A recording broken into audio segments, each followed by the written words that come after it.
They told us to give a disclaimer. The views expressed on this podcast are those of the podcasters, any guests, and do not reflect any of the management, owners, sponsorships, or employees of thereof. Pretty much, if you're soft, don't listen to this podcast. One thing I pride myself on is just being the same and trying to look out for my folks along the way. Like, even with all these, big things happening, like, you still mad humble, and you still, like, you have enough clout now where you could easily be like, I'm not fucking with this, I'm not fucking with that. Oh yeah, motherfuckers, it's on. Unrestricted Podcast listeners, thank you so much for clicking play. Because of you, those numbers are going up, up, and up. And because of you, we're able to keep the lights on. But hey, I know if you can't make a monetary donation, I know it's hard out here. We got Trumpito throwing tariffs on things. Prices of things are going up. It's tough. Just share, like, comment, subscribe. That's the best way to show love. It's free. It's free to show love. Now, today I got a very special guest across from me, somebody that you guys are familiar with, a 9-2 professional MMA fighter, King V. In the building, Kent Mafileo, the pride of Utah. The number one Utah heavyweight, the baddest man in Utah. In studio. I like the sound of that. Yeah, man. I mean, you deserve it, right? Coming off of a huge first round knockout against AJ Perez at Fierce Fighting Championship 40 at the Masonic Temple.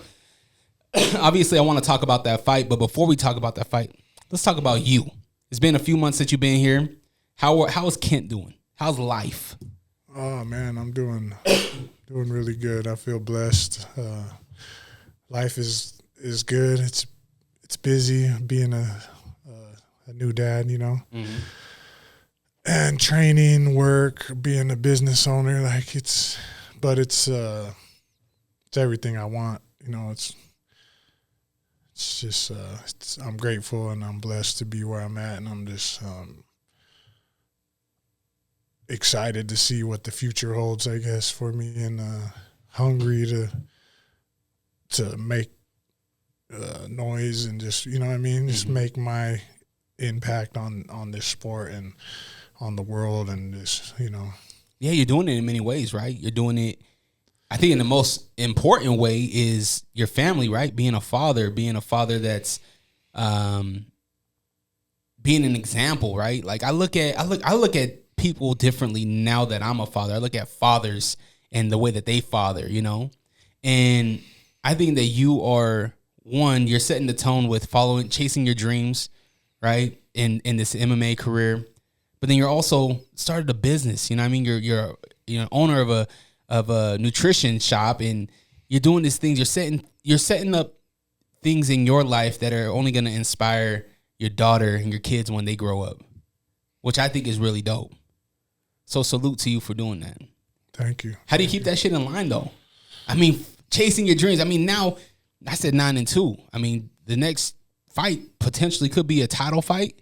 It could be the biggest fight of your, every fight is your biggest fight of your career. But how do you keep that stuff in line? Just, I guess, healthy balance, and being disciplined and being building a routine, I guess, and just schedule, sticking to it, making sure I meet my training, make sure I'm in the shop when I need to be. Luckily, I have John as my business partner, and he recognizes the lifestyle and like the responsibilities I have to maintain, so that he picks up the slack in the shop for me, so that I can train and I can be where I need to be. Because it's, like you said, it's a lot, and to be able to make money and have a job and fight and do all this stuff, it's like pay bills, and like my lady doesn't work, it's just me. So, you as a dad and a man, the weight on our shoulders is like, it's just balance, man, having faith that it's going to work, and having drive and getting up every day and putting my shoes on and just getting to work, Mm-hmm. I want to backtrack just a little bit. We haven't even talked about your debut at PFL. We talk about Fierce Fighting Championship all the time, but I feel like the biggest stage that you've been on so far is the PFL stage. Can you tell us a little bit about how that fight came about, the opportunity to do it, and leading up to? Yeah, it was right after the Tarpley fight. I had that quick finish. Well, not quick, but first round finish against Tarpley. He was a tough up and comer, and I think that fight was on the weekend, and Monday or Tuesday the following week they hit me up from PFL and said, "Do you want to fight in August 23rd?" And it was like basically 2 weeks. Jeez. And my hands were hurt. My hands were pretty swollen from after Tarpley, and my foot from checking a kick or kicking or. It's a fight. So even when it's pretty and you win, it's like your body still feels, even if I'm the hammer, like it still hurts to be the hammer, It hurts more to be the nail, but like it hurts to be the hammer too. Mm-hmm. So I was still trying to heal from that. Got the call. Obviously, I'm going to answer the call, PFL, short notice. And I was like, you going to give me a contract? And they're like, nah, it's just a one-off, two-fight option in the next 12 months. So I was like, bet, run it, and went out there and everyone seen what happened. I tried my best, I felt like I fought hard and dude just showed up and a guy nobody would fight, by the way. Yeah, he's a bad dude and hats off to him, but no excuse. He just showed up that night, Mm-hmm. But I dream of fighting him one day again, like in Africa, or Oh, that'll be dope. They're trying to build him up as the African PFL, like face him and Francis, Mm-hmm. Like fly me out to Africa and let me get that rematch, but give me a full fight camp. Yeah, don't give me a 2-week notice after I just had a full fight camp against a tough opponent. Mm-hmm. So that you get the PFL experience, so what that level of show is. You come back home. Your first fight back is against. Is it Tarpley? No, I just finished Tarpley and then. Oh, PFL so it's Roundstone then. No, right? I think it was. UVU. Trejo. Yeah, it was Trejo. UVU. Shout out Trejo, Sabretooth. That dude's tough. Yeah. You guys talk after the fight? Yeah, we friends on Instagram. Yeah. He seems like he would be a good training partner. Yeah, he always talks about coming running it back. He wants to run it back. Yeah. Not all of them, but a lot of them think they want to run it back. It's like, I don't think you want to do that. But is he still fighting, Trejo? Yeah, he just went up north. He took a fight on a small town dude that was supposed to be like the hometown, big, tall, fit dude, and Trejo went up there and slept him in the first round. Yeah, hell yeah, good for him. I think he's fighting in Arizona in his hometown soon. Keep winning, come back to fierce. So I was like, you don't just get a run back immediately, but go get some wins and we can run it back. Mm-hmm. So you get that fight. That was a really good fight, man. It was one of those scary fights. As your supporter, as somebody that obviously wants to see you win, I'm biased. That was one of those fights where I was like, oh, shoot, this guy's quick. This little chubby dude's quick. Yeah. And I think this was the first, at least pro fight that I seen that this guy was super short, stocky. Usually you're fighting guys that are, I don't want to say as big as you, but taller. Yeah, usually. Yeah. That height definitely gave me I had to figure it out. The first round he caught me. I didn't see a couple of his overhand rights because he ducked down and it was like he almost disappeared and then, wow, I'm getting hit. Mm-hmm. And he hits hard. And so I had to figure it out. But in between rounds, I'm like, Marco was telling me to be long and to use my teep and to keep him back. And, we figured it out. But you end up getting the finish. Yeah. What was the fight after that? Was that Roundstone or no? No, you had one before that. You had to have. I can't remember. Was it? It wasn't Vandera because Vandera was before PFL, right? Yeah, it was because it was before Tarpley. Damn, who was it that you fought after Trejo? Was it? Is it Roundstone? I feel like that was a huge gap. Oh wait. Let me think here. That's a huge gap between. Come on, man. You got the notes. I know, right? Maybe it was Roundstone. It had to have been. Because, no. You know what? I'm going to pull out the. Because now I'm stumped. You got to ask Jeeves. Damn, you're old. We'll talk about your age here soon. Mister, I'm 38 and anybody can get it, including an 18-year-old. Yeah, I don't know where that came from. I was watching it back. What the hell are you talking about? Okay, hold on. I almost got it here. Sorry. I'm getting IT on this thing. Drawing a blank, bro. I don't. You know what's funny is you're the one in the cage. You're the one that fought all these guys. You should know. Yeah, I beat this guy, and then we fought this guy. Okay, so we're tripping, yo. So we did Trejo, 2024 April. So almost a year ago Saturday. Oh, that was before PFL. Yeah. So we did Trejo, Tarpley, and then you did Maxwell, Nana, and then Roundstone. So Roundstone was your next fight after PFL. All right. Yeah. This August to December. And then you just had Perez. Okay, so let's go to Roundstone. Roundstone is a guy that he got a win over our guy, Zeke Latu. And that was hard to watch because Zeke was doing really well. And then until he wasn't. How had that fight come about? Was this a fight that you wanted? Is this something that you asked for? Or is it something that Ruben told Zach and Fierce that they wanted? Like, how did this come about? Oh man, I don't even. I know after he beat Zeke, I was pissed because I knew Zeke had that fight and he should have won. So I remember telling Zach, like, if Roundstone wants it, you know, I want that for sure.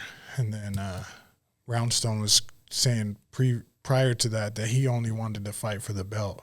And then I had lost the belt to Vanderas, so he wasn't interested in me, I guess. Mm. And I can't remember. I think he took a couple losses or, like, outside of Fierce. He fought that Canadian dude that I want to fight. Not Jag. He fought Jag and lost to Jag. Mm.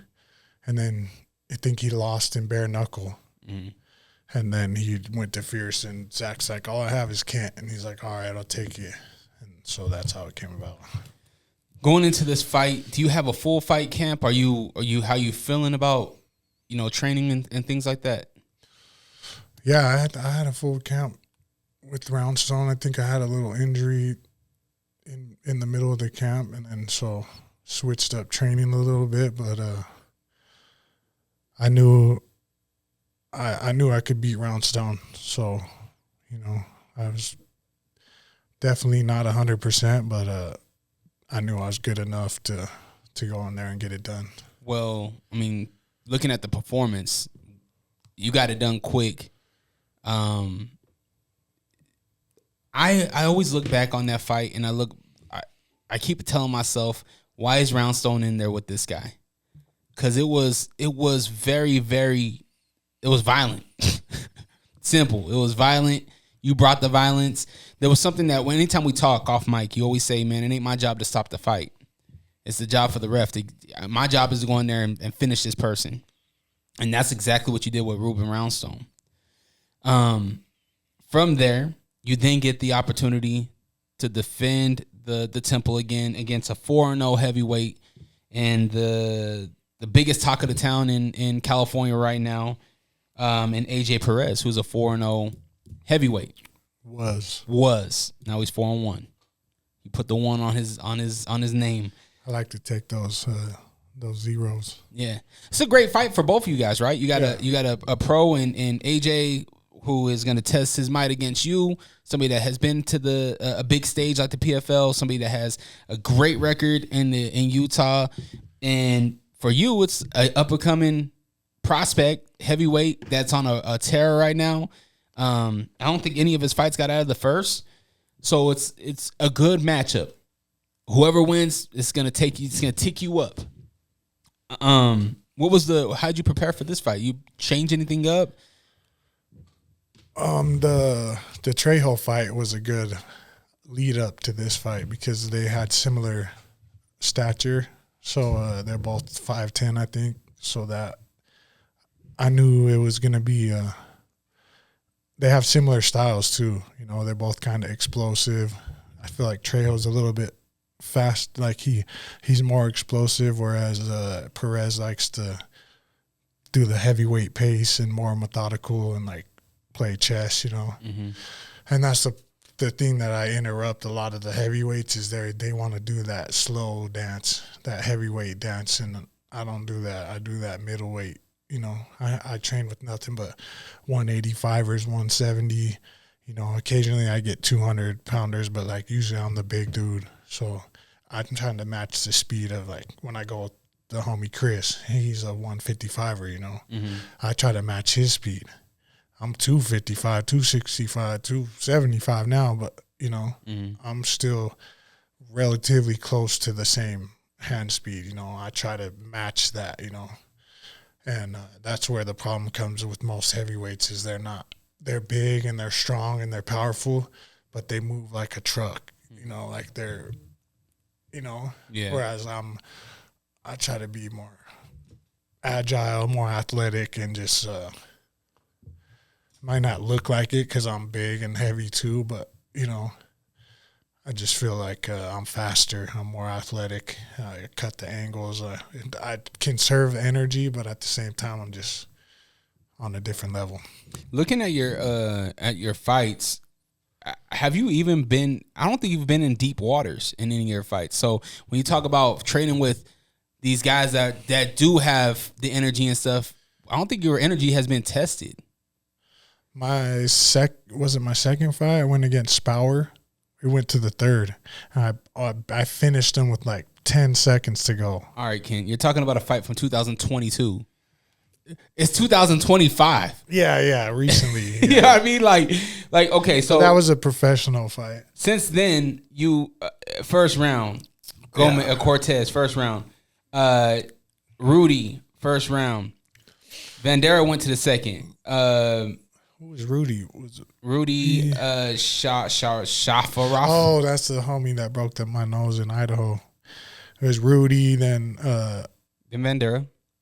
It was supposed to be Abby, but that got canceled. Abby stood me up. Mm-hmm. Oh, and then Vandera, and then Tyler Prokop. That didn't happen. No, that didn't happen. That was canceled. And then we went Trejo second round. That was the second round one. Yeah. That did go second 2 rounds. I mean, 2 minutes and 22 seconds in the second. And then Tarpley was first round. And then Maxwell was second. And then Ruben Roundstone first. And then AJ Perez first. So it's like every one of your fights is literally first, second round. But second rounds are rare. So it's like has Kent even really been tested in deep waters? We don't know what your gas tank looks like. Yeah.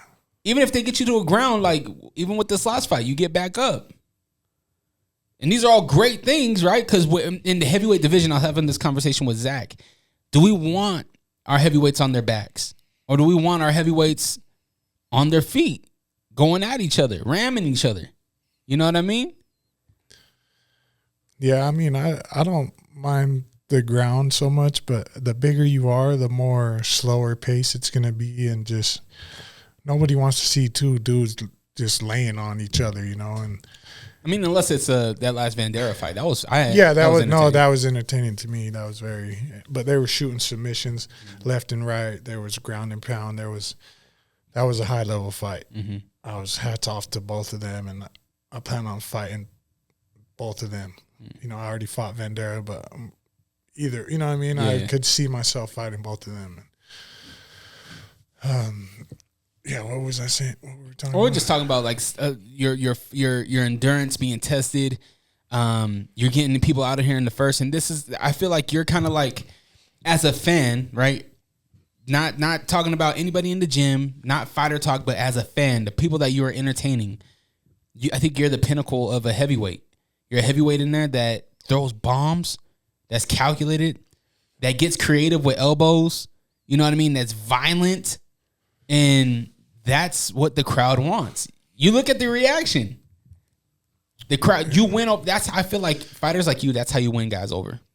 That's how you win over the crowd. That's what I want to be. Like, I'm the people's champ. I fight for myself and for my family. Obviously, it's a revenue. It's income for me. Mm-hmm. So that's the main reason I'm fighting, is to provide for my family. Like, legacy and all that, that's cool too. And I know that as far as local Utah, like, I'm already on the map. You know what I mean? I'm already cemented on the, but I want to be known for I want to, like, don't wait me out, like, put me on the stage, like, if PFL was a short notice, I feel like I pulled up, we did I had a decent performance. I didn't get the job done, but dude's a world champ, he's a savage, like, hats off to him. The only 2 losses I have are to real high level fighters. Vandera is a UFC veteran, he only has 1 win in the UFC, but either way, he has 6 fights. And then Sambo world champ, dude from a different continent, Nana, who's a freak.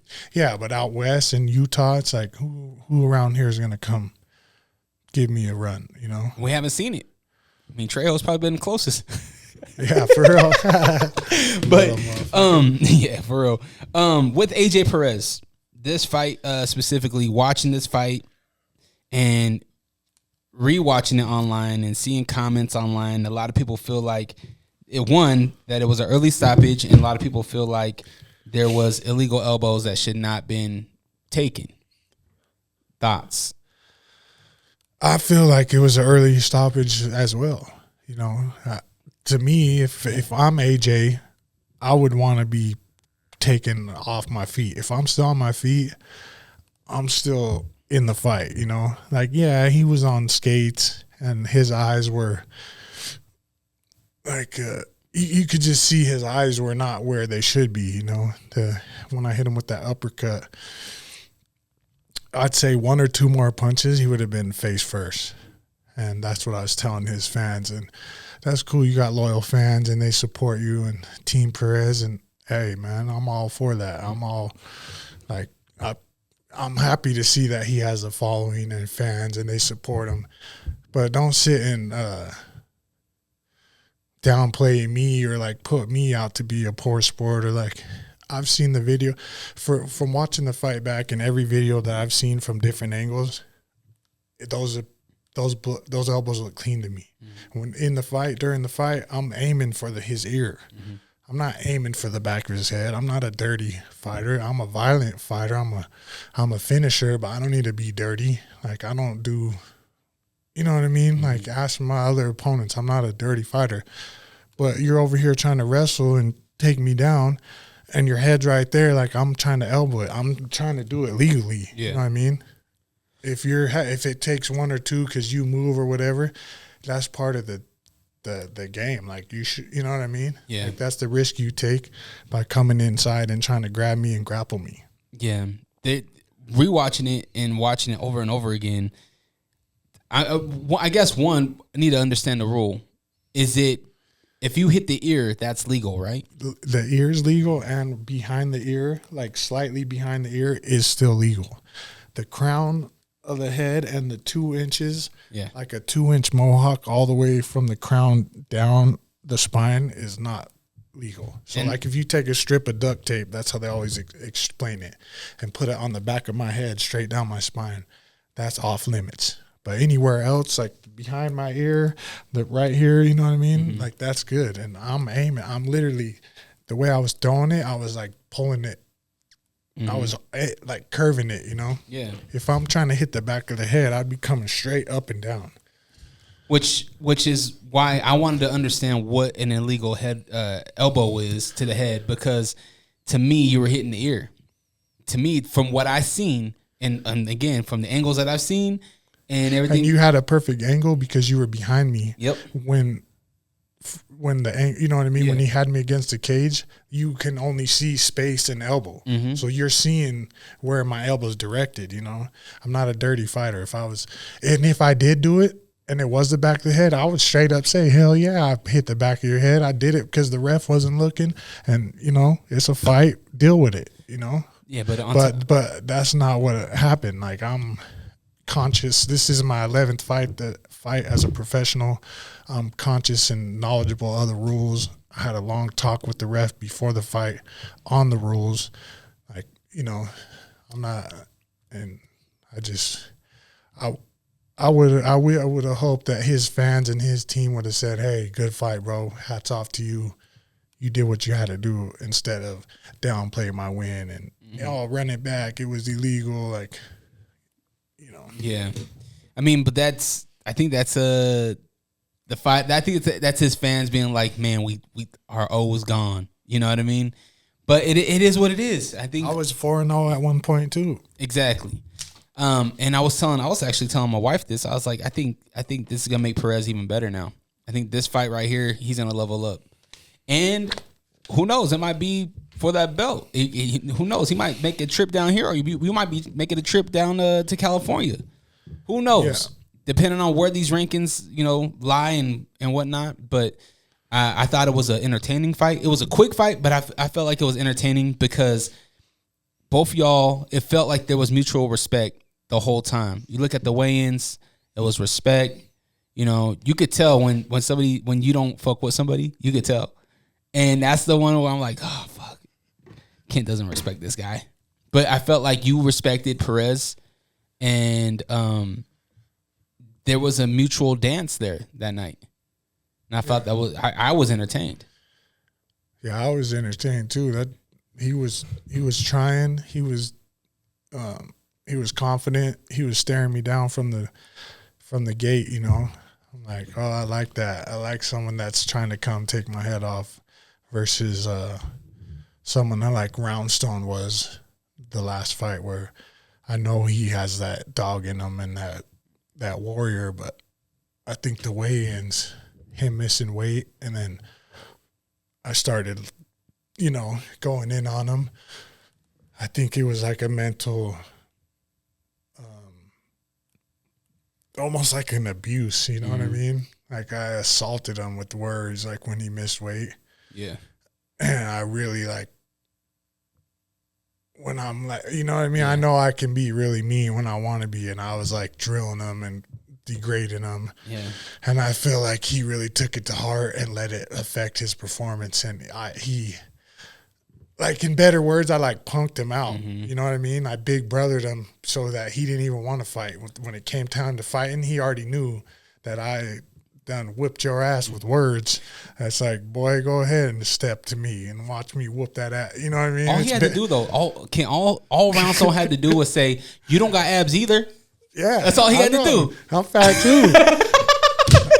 I'm fat too, brother. But shit, I'm on, just like this I had to cut weight to make this last fight. Yeah. You came in at 265? First time I've had to cut weight as a professional. How was that? It's that dad bod. Too many protein shakes at Battlefield Nutrition. Yeah. Get yours today at Battlefield Nutrition. That's funny. So weight cut was all right though? How much did you have to lose? 15? No, 5. Oh, so man, you make it sound like it's a whole bunch. Just go get a Ozempic, then you lose that in 3 hours. I'm 38 years old, but anybody want to step to me?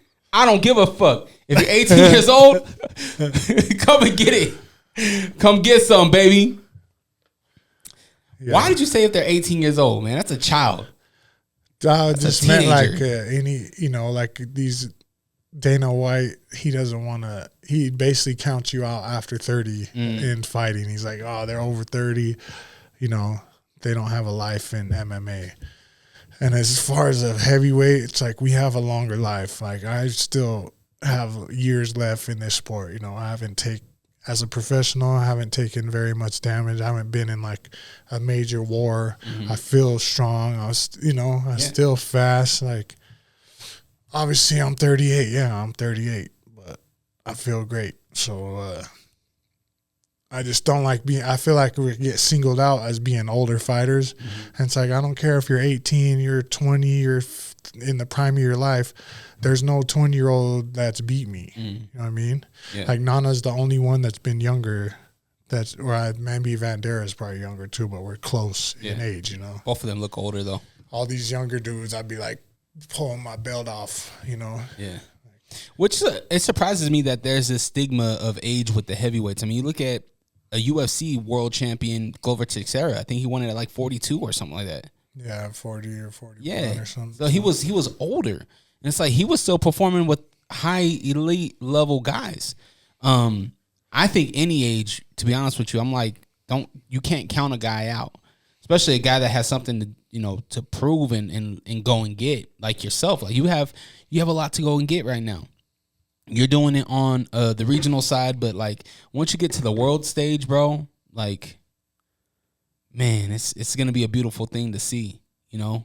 And I only hope that this opportunity comes and it comes at the right time and it fits you perfectly, where you do get your whole camp, you do get to prepare for an individual and have a really good game plan and be able to showcase like everything that you've learned up to this point. Cause that's when we're gonna win. That's when we're like everything's in that line, and that's when Kent Mafileo has become a household name. Are you sick of podcasts that just interview people with the same questions and gossiping nonsense? Are you tired of hearing about what's wrong with the world? Can you locate your nearest orphanage? Who cooked the Last Supper? R.I.P. Mr. Potato Head. Seppuku Harakiri. Where is Mavis Beacon? This is Hos. And this is host Beefy. Listen to the Beans and Rice podcast. Exclusively in Braille and all streaming platforms. Patent pending.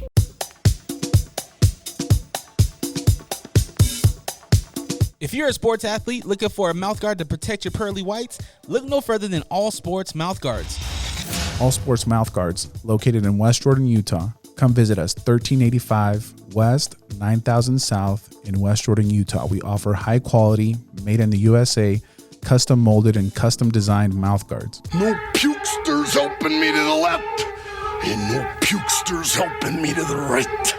Didn't need them then, don't need them now.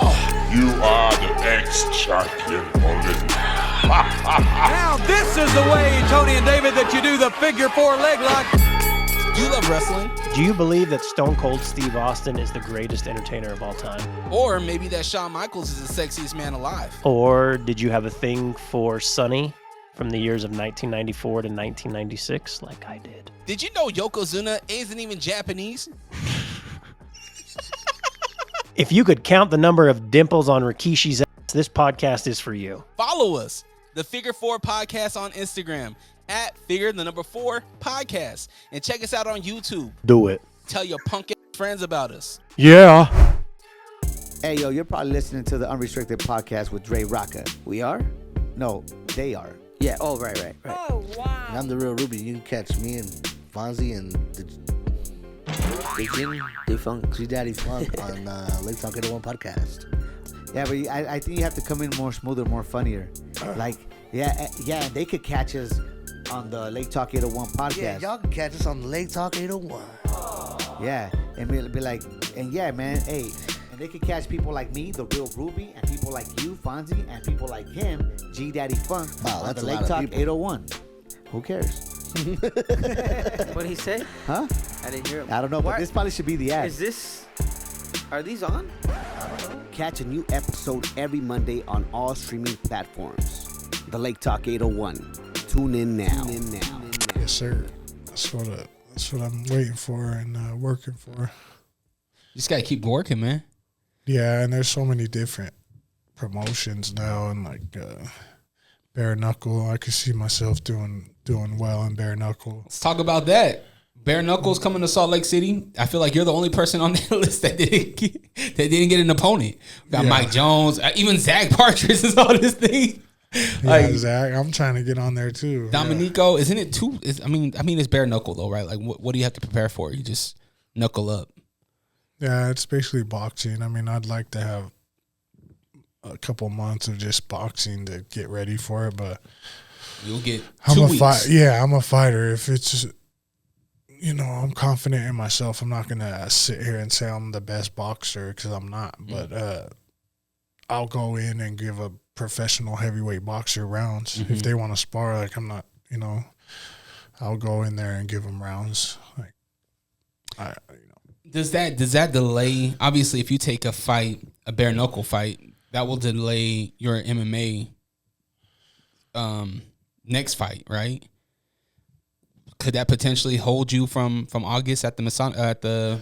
I don't think so because May, is coming up quick, so we still have June of 2 whole months before August. So that's true.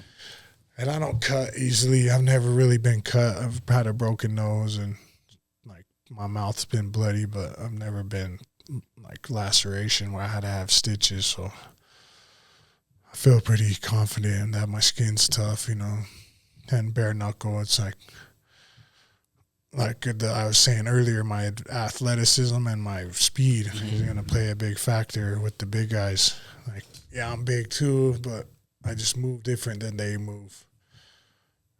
Growing up playing basketball, I always wanted to play the position, you know what I mean? I always want to act like I'm point guard or I'm, bringing the ball up. I want to shoot threes. Like, I don't want to play down low. I want to, I want to break ankles and, Now they're AI. Yeah. Like, I'm Paul Millsap out here, baby. Damn, I miss Paul Millsap, man. He was underrated. Yeah, they hated me playing basketball. Shooting threes, like, get your ass down low. I'm like, nah. Could you make them though? Was you a splash brother? Yeah, I'm pretty. Got a shot. I'm a shooter. When's the last time you hooped? Probably at EOS like a year ago. Been about a year shooting around. Yeah. Dang, we need to get you on the 3-on-3. Not a big hooper too much, but I like playing handball. Handball? Yeah. Where at? Liberty Park? The drum circle. Just wherever in the racquetball room, Be playing at the sports mall with my brother. Yeah. You ever do pickleball? No, I want to. That looks fun. Yeah, I'm pretty good at ping pong, so I want to try pickleball. Damn. Is that where you're gonna take your career after fighting? Forrest Gump. Professional ping pong player. Yeah, table tennis. Do you even have your own rackets and everything? No. You get your little name engraved at the handles. Custom shorts. That would be great content. Instead of having like these interviews and stuff, like, have you guys played ping pong? Yeah. You against your opponent or whatever. Yeah, I'm down. Like, do something different than just the normal back and forth or whatever. Sometimes, fighting's serious and stuff like that, but if you guys can dap it up after, like.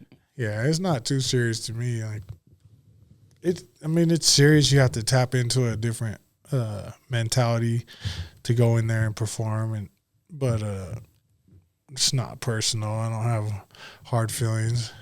I mean, if they talk smack or like this dude, how he thought he was just gonna. He asked for Vandera for the belt, and they said, "No, you got to take a fight before that." And then he kind of acted like when they said my name, he's like, "Oh yeah." His team acted like they were just gonna walk through me and then come walk through Vandera. And so I took it a little disrespectfully, like, "Oh, you think you're just gonna walk through me? Like, good luck." But yeah, he was respectful. He was cool. He didn't talk trash. So Before the fight, somebody that I've seen you in the gym with is your co-main event with Ashcroft. Did you get a chance to watch that fight? Yeah, they had a TV in the back, so I was watching it. Yeah. What'd you think? I think Alden looked really good. He looked like the better fighter, in my opinion. But I feel like he lacked the aggression and the finisher. Like, he's a violent dude, and I just feel like he was fighting more defensively and like on his back foot than being foot forward and pursuing like more of a finish. He cracked the dude a lot. He cracked the dude a few times, I feel like, and if he would have pursued him and just been more aggressive, I feel like it would have been more beneficial. Some dudes are just tough as shit. Like that dude Josiah, he's fucking tough. He showed that, obviously. mentally, I feel like it didn't really matter who was in front of him that night. He just wasn't going to lose. He was locked in to where it's like you had to kill him to beat him. He ate some shots. Yeah. Man, you would hear it throughout the whole temple, too. I'm like, geez, these guys are hitting hard. Like, both ways. And, yeah, man, one guy has to win. One guy has to win. And, unfortunately, it came from I don't know if you call it a stoppage or medical stoppage or whatever, a quit or whatever. Watching it back, because we don't see the pay-per-view, right? We don't hear what's going on in the corner. Watching the pay-per-view, he's like, I can't see. He said, I'm not going to get slept because I can't see. Yeah. And that's tough. Yeah, and you're busted up. Like, his eye and his nose, like, they look busted. Pretty sure his orbital was broken. But it's hard to say. I haven't been there. I haven't been like that, so I can't say. But hopefully you never do. I kind of want to see you get tested, though. I want to see Kent be bloody. Yeah, my boy's like, when are we gonna see a real fight? It's like, dude, that's a real fight. Homie's coming from California, like, show me, you know what I mean? Like, don't downplay what I do. He's like, well, it just seems like, come on. I'm like, dude, what do you want me to do? Like, you want me to let him hit me? Let him take me down. Yeah, that was enough. Kind of scared me a little bit. But you hop back up. I get so free. My anxiety's through the roof when you fight. You just never know. I mean, it's a fight. It can go either way. Yeah. I get more nervous for my brother to fight than when I've fought, or like Marco or just a friend, Chris. Like, yeah, it's because you're powerless. It's like, your heart goes out to them for, the time they're in there, and like you want the best for them, but you can't do nothing. You can't do anything. At the end of the day, that cage is locked. It's just you and homeboy across from you, and whatever happens is gonna happen. You can say all the, right hook and all this stuff. Is it hard to hear hear your corner when the crowd's going crazy, or do you hear him fine? Nah, I hear it perfectly. I hear Marco said it's been like playing a video game. The last 5 or 6 fights is just we're locked in. I hear Dane too, and Core. Like, I hear everybody, even fans and shit. I hear them yelling shit, elbow, or you know what I mean. Yeah. But I know Marco's voice. I know Dane's voice. I know Court's voice. I just try to do exactly what I'm told. So then if it doesn't go our way, then it's like, hey, I did what I was told. I executed the plan we had.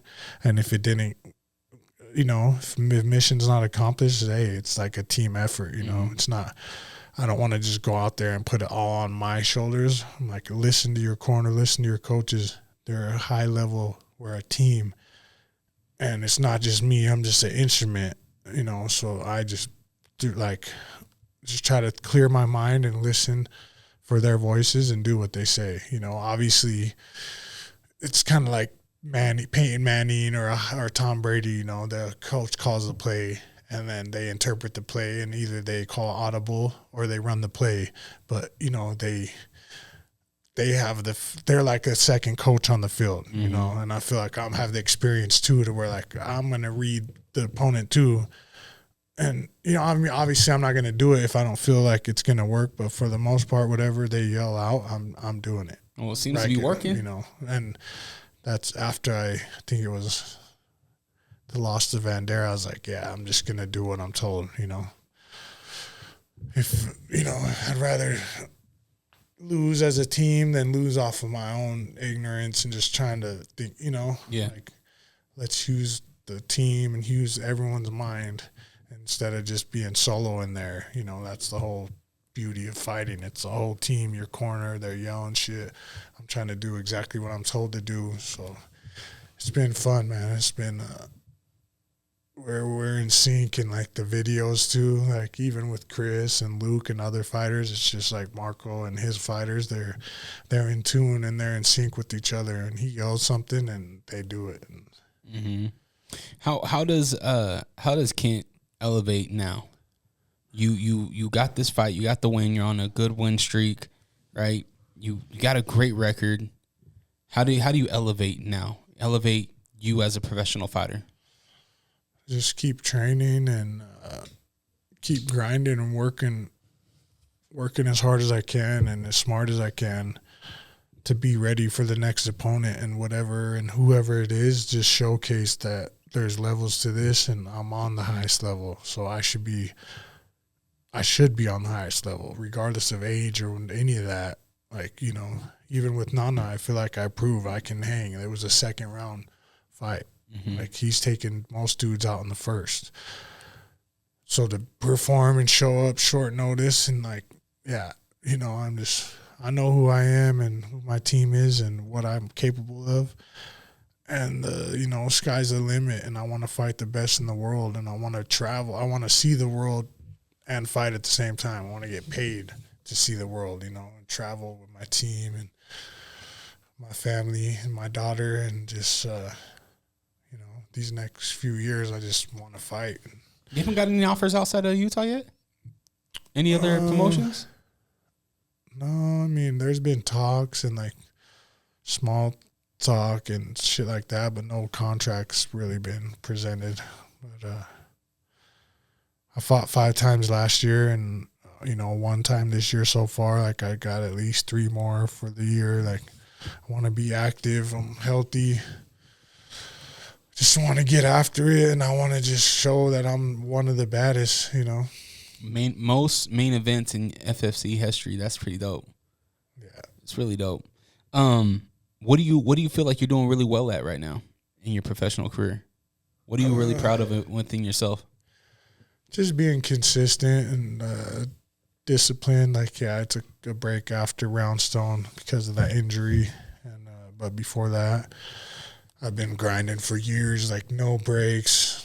Like I said, 5 fights last year. Like, that's basically in camp the whole year, and just trying to be in the room with the best people and be coachable and just always be willing, just a sponge, you know, like I don't feel like I'm at the level to coach anyone, even though I have over 10 years in the game and you see what I can do as a fighter, but trying to pass that on, like, I don't feel like I'm there yet. I'm still a student and I just want to learn, and I know I'm getting better, and I just have a lot to prove still, a lot to show.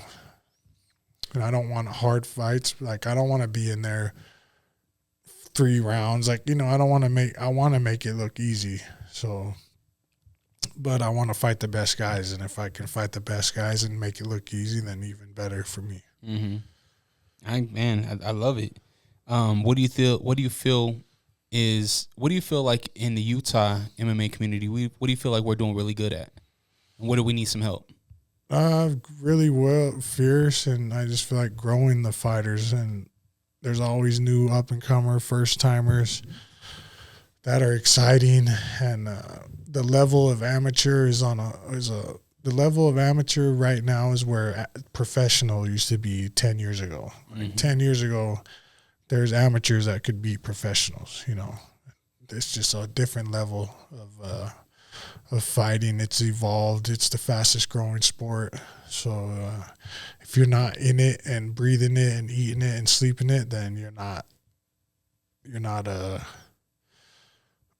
I should say, I doubt that you're performing on any type of level, or, you know, even locally. Like, you gotta eat, sleep, and breathe this shit to be somebody, even on the local scene. Mm-hmm. And that's what I love about it. And it's not a cakewalk. You can't just get off the couch and be a tough son of a bitch and just go in there and throw hands. Like, that shit don't work no more. You'll get pieced up by the streamer or the gamer or you know what I mean? Like, it's a whole different, it's tight, man. The evolution of fighting is just intriguing, and man, I'm so passionate about fighting and just proving that, like, I'm one of the baddest, you know, for my era, my generation, my time that I'm on this planet. Like, I'm one of the baddest men on this planet, like, walking the face of the earth. Like, I don't care. I don't know how many people are on the earth, but I know I'm a small percentage of the baddest at the top. Well, you're doing something that a small percentage is doing. Like, just to get in the cage alone. That is so. It's courageous, but it's fucking insane. Like, it's insane what you guys do. Yeah, that ain't normal. It's gladiator. It's definitely It's not normal. That's why I just make my little signs and I'll just be in the crowd. Hit the music. Yeah, I'm still trying to get paint off of my fucking bed when I made this sign. I hope we get a trend of more signs. I feel like signs would be cool. Yeah, More those signs were dope. In the audience, showing love, seeing your face every time. I told you, every time I look left, right, I see your face on a damn T-shirt. Like, hell yeah, a lot of people out here to support you. Yeah, and I appreciate it. You should but one thing that you could do is do like a supporter party before your next fight. I think that'd be cool. That's a great idea. Like a Team Mafileo party where it's just like you get to celebrate with people. You know what I mean? Yeah. Like just to say thank you. You know, like thank you. I know you're appreciative of everybody that shows up to your fights. Now this could be a cool way to just be like, hey guys, thanks. This means the world to me, and maybe get some drinks or food or whatever. It could be a game night. Maybe you guys hit some spades or something. I don't know. Whatever it is. Yeah, I really like that. I definitely want to interact, and it's like a community, fight community, and the support and love from the community is just overwhelming. And it's like I said, it's a form of income for me to provide for my family, so it means a lot to me, and I give everything to put on a performance because I know you guys are giving your hard-earned money, and it's not cheap to show up and support a fighter, and to do it 5 times a year. Like, it's a lot, and I realize that it's a lot, and I appreciate it, and me and my family, it means everything to us. The least I can do is go out there and give everything to put on a show, Mm-hmm. Maybe even like do it like an auction or something, or like a giveaway, and like raffle. Yeah.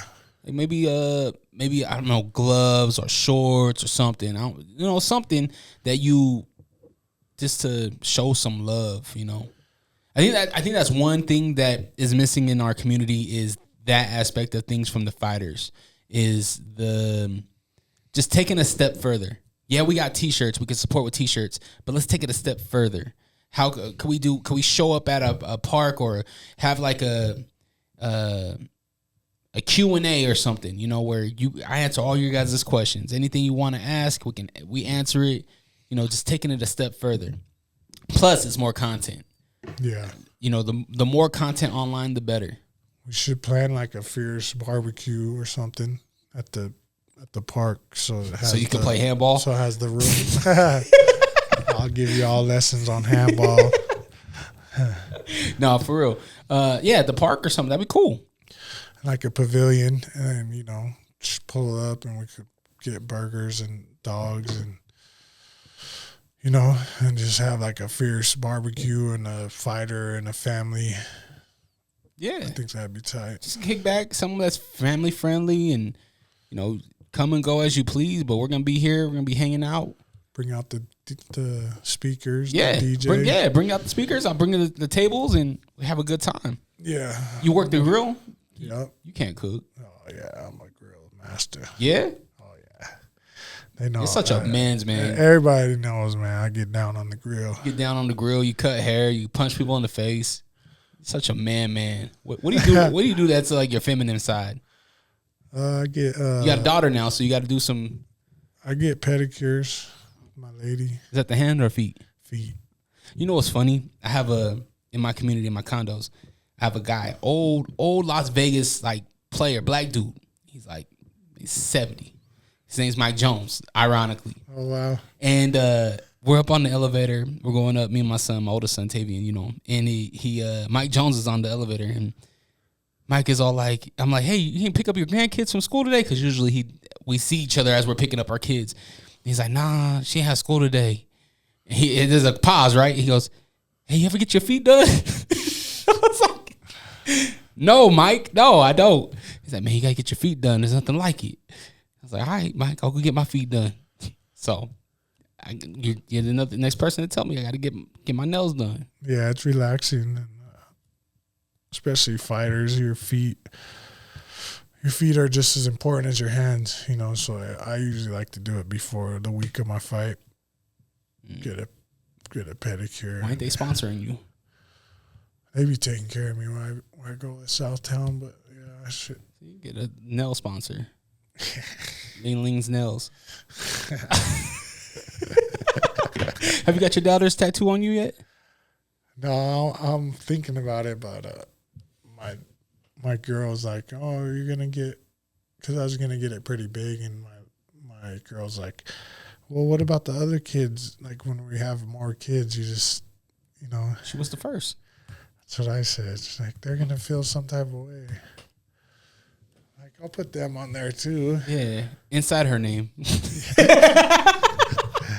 Yeah, she's gonna be the one to hold the family together. So you know what I mean. Yeah, she's my baby, man. I love my daughter so much. Are you gonna do a portrait, or what are you thinking? Name? I don't know. I was thinking the name, but she's so beautiful. A portrait would be dope too. Yeah. She's a little cute little girl, man. There's nothing like being a dad, especially a girl dad.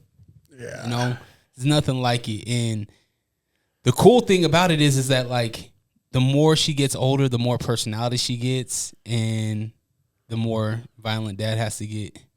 Because now little boys gonna be coming around. Yeah. You're a while away from that though. Yeah. I think I won't have to say much to get to, Why is your dad 45 playing handball? All right, kid, man. Well, in the perfect world, you just got this win. What do you want next? Oh man, I'd love to fight bare knuckle next month. And is that still an opportunity? We're just a couple weeks away. I'm ready, but I'd love to fight bare knuckle. If not bare knuckle, then Fierce. They're having that double 2-day event. If not, fight Fierce, and then August I'd like to try to fight Vandera for the belt if that's what he wants and Fierce wants and my team wants. But I feel like I've done enough to show that I'm ready for that I've earned the title shot again, you know. And well, I think Zach's already made that clear. I don't like that the belt's not in Utah, you know. Mm-hmm. Like I like Vandera. He's a great fighter. That fight in Idaho with him and Curry. Was it Curry? I forget his name, but I know he told me. Yeah, they're both really high level guys. That was his first defense, right? He I don't think he's defended it before. Yeah, Vandera. Yeah, Vandera. He defended against Iman. Oh yeah, that's right, Iman. And then, I think that's it. He fought outside of Fierce and had wins, but it wasn't. Yeah. Can I tell you? I think Homeboy's gonna vacate that title. I don't think that fight's gonna happen. And if he's watching it, like that's the smartest. That's the smartest thing he could do. You know, is vacate because he's not gonna get me in a choke again, and it's just. I respect him. I think he's a great fighter, but he's not beating me again. And the only way, you know what I mean? You've learned a lot. You've grown. Yeah. You're a different fighter. I want him. I hope he takes the fight so I can take my belt back by force. But like you said, I think he vacates too, and then it's vacant, and I fight someone else for it, and it's still mine. But who? That's the thing. Here locally, we don't have nobody you could fight. I'm not to fly someone in from Jupiter. Jupiter, Florida. Abby, where you at? Yeah, Abby wishes he would have took that fight because, you know, it would have been a great fight, and he's a good opponent, but it's that mental game like I was telling you about. You getting these guys' head? Yeah, and without even trying, I just you know, got a whole studio apartment up in there. You be living in people's heads. My first opponent, he's in Vegas still, and you know Kulu. Yeah, Kulu trained down there for a while. He's like, dude, that's all he talks about. He's like, you're renting He's like, you got a bunch of real estate in that dude's head. Where's Kulu? Is he just? What is he I think he's fighting? in Vegas. I don't know if he's. I'm sure he's training. He's still young. Like, I'm sure we'll see him at the top. Brolic, dude's huge. He didn't fight at heavyweight though, huh? He fought a light heavyweight. Yeah, I think light heavyweight. Maybe heavyweight once as that. I don't know. Yeah, man. All right, Kent. Well, a whole win, man. You're on the win streak. I'm proud of you. The city's proud of you. The pride of Utah.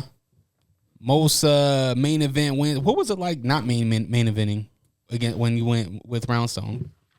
Oh, it's fine. I like. Does that even matter?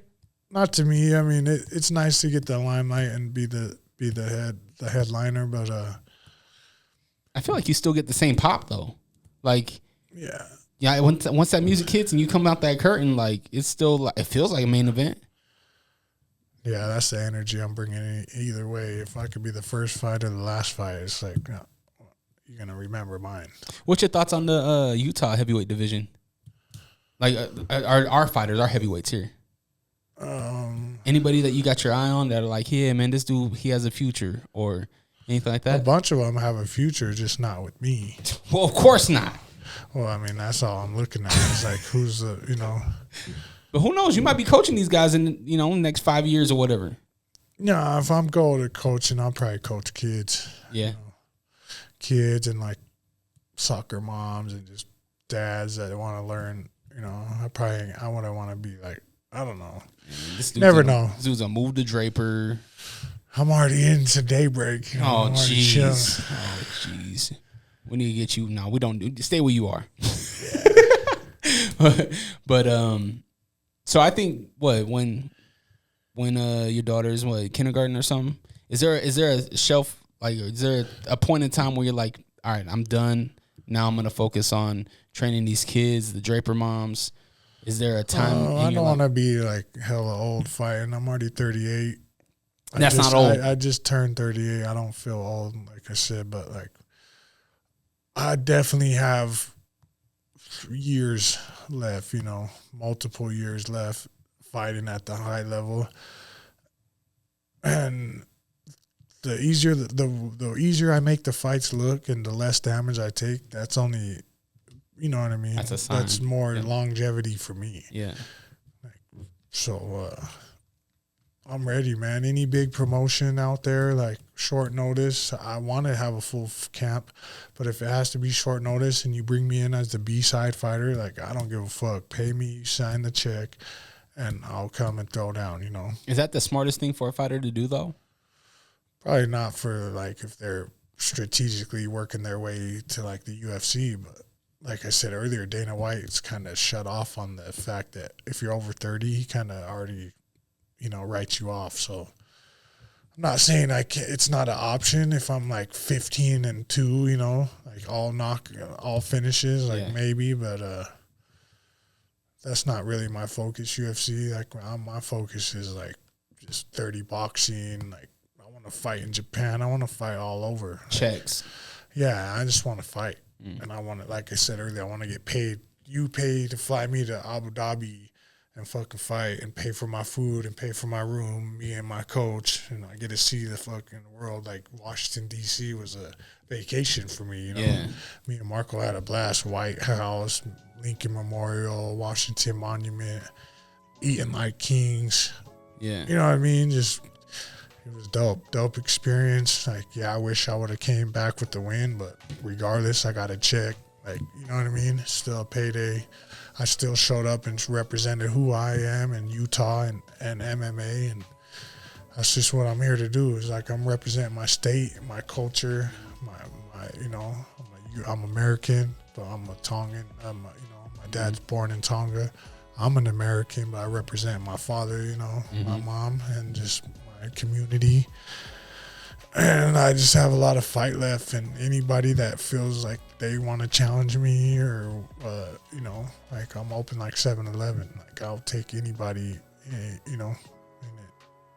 ask Zach. Like my coaches might persuade, you know what I mean? I listen, I'm coachable, I listen, but if you just ask me to fight anyone, I'm going to say yes. I don't care if it's Brock Lesnar or Hulk Hogan. Like, I don't get please fight Hulk Hogan, man. Fuck Hulk Hogan. Fuck Hulk Hogan. All people's elbow Hulk Hogan. Yeah, for real. Ooh, it's Mania weekend. I can't wait. WrestleMania. Yep. It's going to be a good one. I'm telling you, can't get back into it. I need to get back in there and then.